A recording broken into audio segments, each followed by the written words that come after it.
ताकतवर लोग शोर मचाकर नहीं आते, बल्कि वो अपनी मौजूदगी और खामोशी से अपनी ताकत का एहसास दिलाते हैं। आपको मशहूर या सबका पसंदीदा होने की जरूरत नहीं, बस आपको माहौल को तब्दील करना आना चाहिए। जब आप किसी कमरे में दाखिल हों तो मंजूरी या इजाजत के लिए इधर उधर न देखें, बल्कि खामोशी से मुशाहिदा करें और दूसरों को खुद को साबित करने की दौड़ में भागने दें। आप आहिस्ता चलते हैं, इसलिए नहीं कि आप गैर यकीनी का शिकार हैं, बल्कि इसलिए कि आपको कोई जल्दी नहीं है। खामोशी कंट्रोल की अलामत है। जो शख्स खामोश रहता है वो एक खतरा होता है, क्योंकि कोई नहीं जानता कि वो क्या सोच रहा है। जब आप बोलें तो आपकी आवाज धीमी, पुरसुकून और हतमी होनी चाहिए, जैसे आपके अल्फाज कोई मशवरा नहीं बल्कि फैसला हों। बोलते वक्त अपनी आवाज की पिच को कम करें, बोलने की रफ्तार आहिस्ता करें और घबराहट को खत्म कर दें।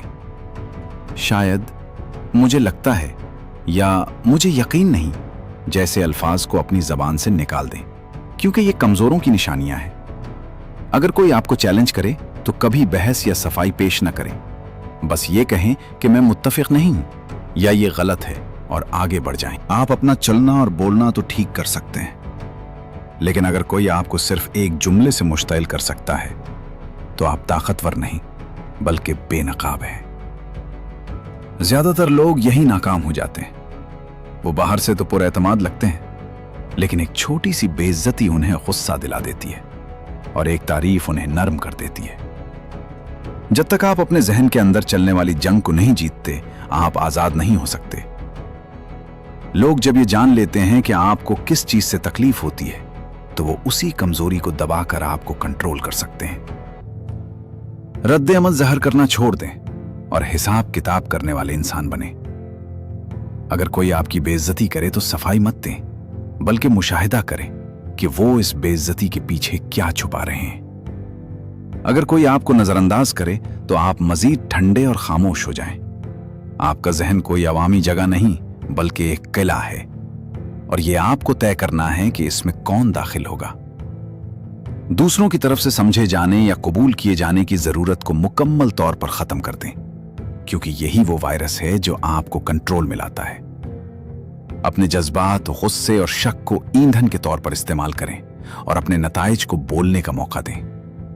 जब लोग देखेंगे कि वो आपको जज्बाती तौर पर हिला नहीं सकते, तो वो आपसे डरने लगेंगे। आखिर में मुस्तरद किए जाने की बात करते हैं। कमजोर लोगों के लिए ये एक जख्म की तरह होता है, लेकिन ताकतवर के लिए ये दुनिया की तरफ से एक तोहफा और इशारा है कि आप बहुत ज्यादा दस्तयाब थे।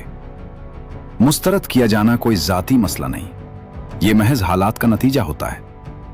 लोग सिर्फ इस चीज को मुस्तरद करते हैं जिसके बगैर वो जी सकते हैं। अगर आपके लिए कोई दरवाजा बंद होता है तो परेशान ना हो, बल्कि कमरे को और ठंडा कर दें। आप मुस्तरद नहीं हुए, बल्कि वो लोग आप तक रसाई के नाअहल करार पा चुके हैं। अपनी मौजूदगी को एक हथियार की तरह वापस ले लें और बगैर किसी वजाहत या जज्बाती अलविदा के गायब हो जाएं। उन्हें आपकी कमी का एहसास होने दें और खामोशी से अपनी कदर को इतना बढ़ाएं कि जिन लोगों ने आपको नजरअंदाज किया था, उन्हें सफाइयां देनी पड़ी। इंतकाम की कोशिश न करें, क्योंकि बदला लेना जज्बाती अमल है। बस वक्त को अपना हिसाब बराबर करने दें। अब आप वो इंसान बन चुके हैं जो मंजूरी का पीछा नहीं करता, बल्कि मयार तय करता है। आप यहां सिर्फ घुलने मिलने नहीं आए, बल्कि आप यहां कवानीन को बदलने और अपना तसल्लुत कायम करने आए हैं। अगर आप मंजूरी के पीछे भागना छोड़ चुके हैं तो इस वीडियो को लाइक करें और सब्सक्राइब करें। अगर आप वो शख्स बनने के लिए तैयार हैं जिसे कोई कंट्रोल नहीं कर सकता और जिसे कभी बुलाया नहीं जा सकता।